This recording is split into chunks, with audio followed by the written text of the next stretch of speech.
I mean, dog kidneys? I'm not even sure dogs have kidneys. What? Do dogs have kidneys? Yes. This is the guy.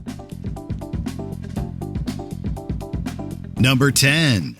Jillian Russell Wilcox. And then think about this. Have you ever seen the sun and the moon in the same place at the same time?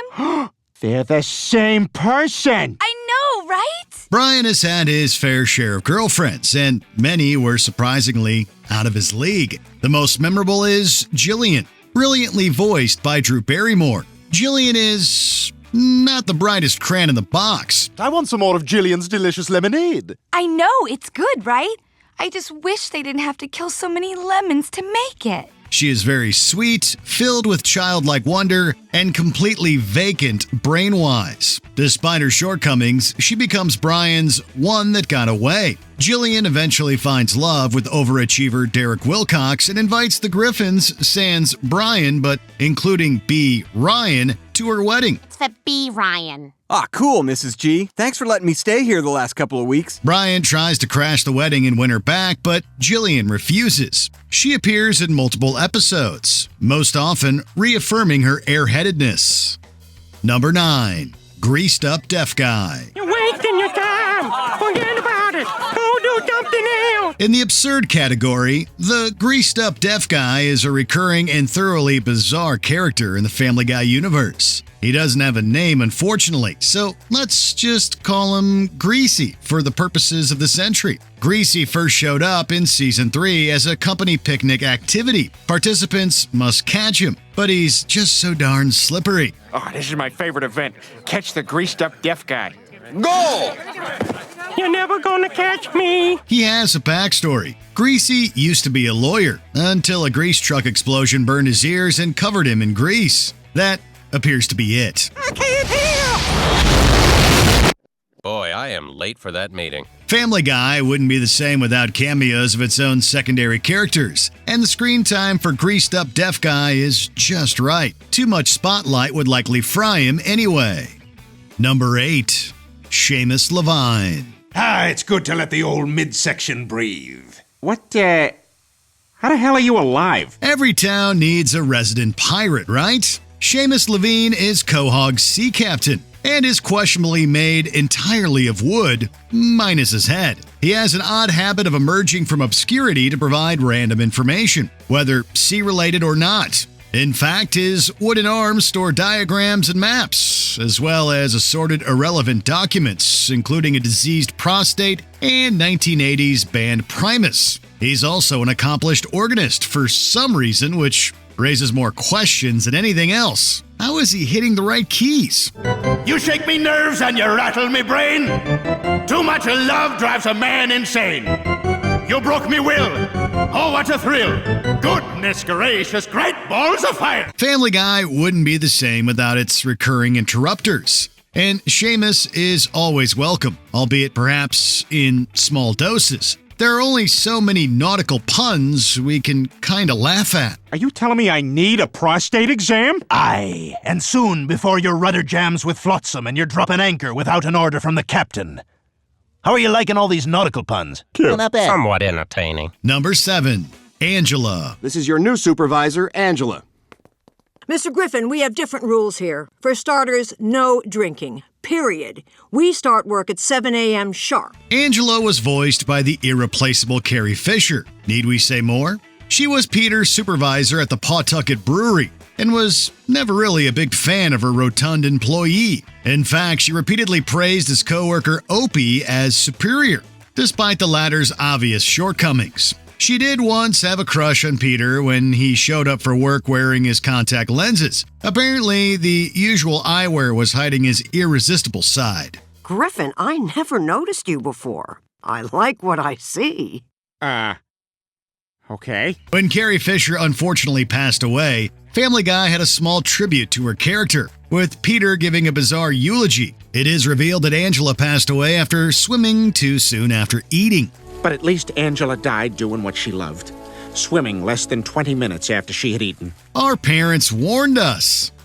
Number 6. Principal John Shepard. Today at 3:30, James Woods High will be hosting a cross-country meet. Which also happens to be where Lorraine has threatened to take my children across the country. Adam West High School's Principal Shepard is kind of a sad character. He recently divorced twice, at one point living in his car. His entire life revolves around the school. He sometimes is seen hanging out with his friends, also stereotypical principals. He's voiced by Gary Cole, whom you may remember as Bill Lumbergh in 1999's Office Space. So, Peter, what's happening? Now, are you going to go ahead and have those TPS reports for us this afternoon? This seems fitting for some reason. Aside from his occasionally questionable morals, Principal Shepard is the principal most of us remember from school. A little portly, glasses, cheap coffee breath, and a bad suit. He's also quite incompetent, to be honest. Put her per diem back in petty cash, tell Sue-Ann in makeup it's her lucky day, tell Lighting its legs up in 5, and let's shoot this thing! I mean, what? Number 5. Jesus Christ. I'm just a guy working at a record store. Huh. Well, if you're not Jesus Christ, then you won't mind if I pee on these Amy Grant CDs. Don't! Aha! You are Jesus! Quahog has been occasionally host to the Lord and Savior himself, Jesus. Aside from a couple of hilarious cutaway gags, he was featured in a few episodes as a main character. His father makes more than one appearance as well. Why don't you just say it? You hate me, and you wish I had died in the Punic Wars instead of my brother Greg. That's not true. I love you both equally. When found working in a record store, Jesus reveals that he occasionally comes to Earth and lives a normal life for a while out of sheer boredom. With a couple of glaring exceptions, Family Guy's portrayal of Jesus is a clever parody that doesn't aim to offend its roots. In fact, it humanizes Jesus, giving him earthly problems and making him one of the guys. I'm having a blast. And it's all 'cause of you, Jesus. Hey, like I said, you're the one who got me here. Some might say you're my savior.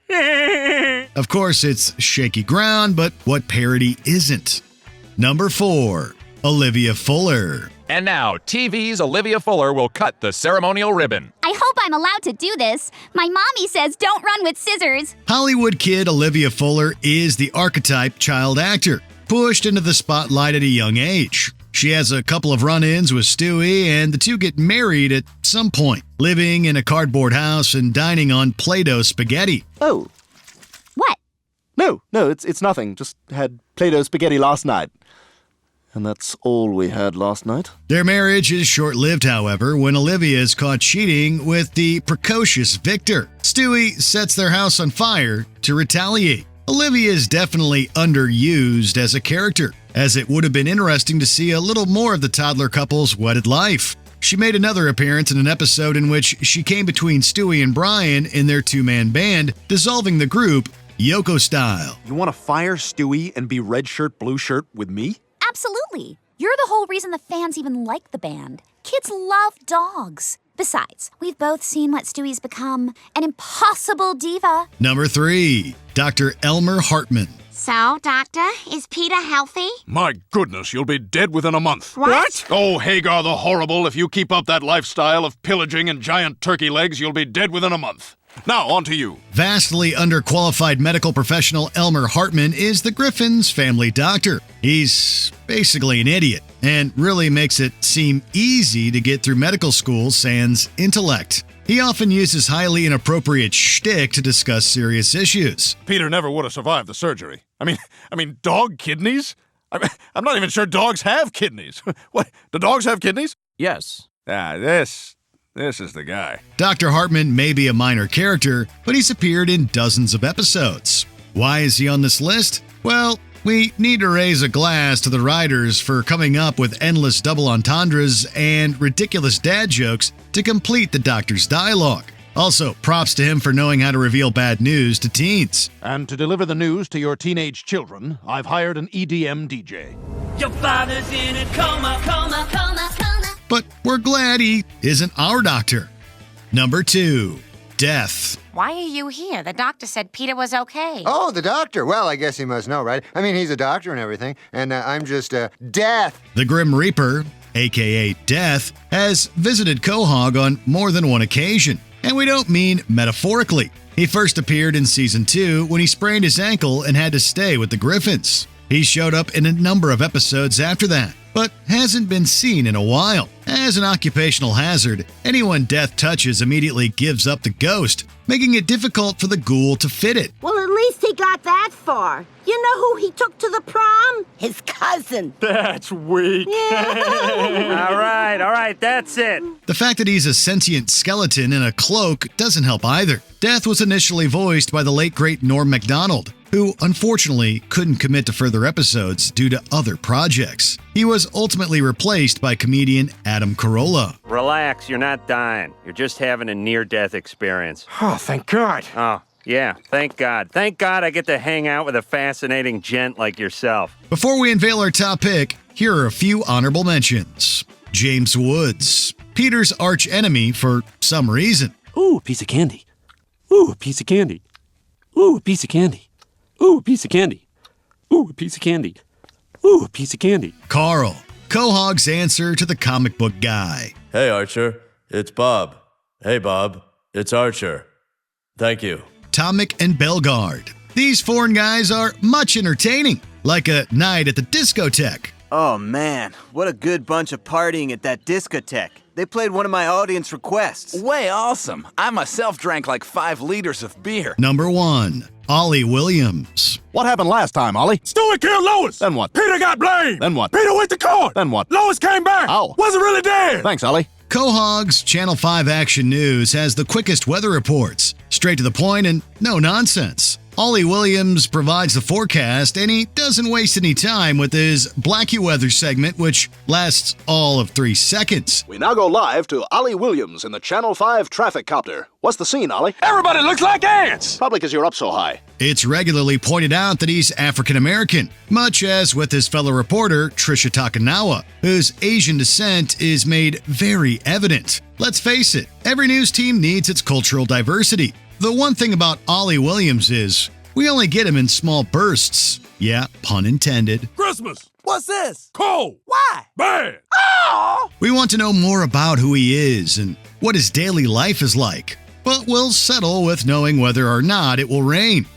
Who's your favorite Family Guy character? Let us know in the comments. Now that I've got you, let's both revisit the birth of the Doily Cot Opera Company. Did you enjoy this video? Check out these other clips from Watch Mojo, and be sure to subscribe and ring the bell to be notified about our latest videos.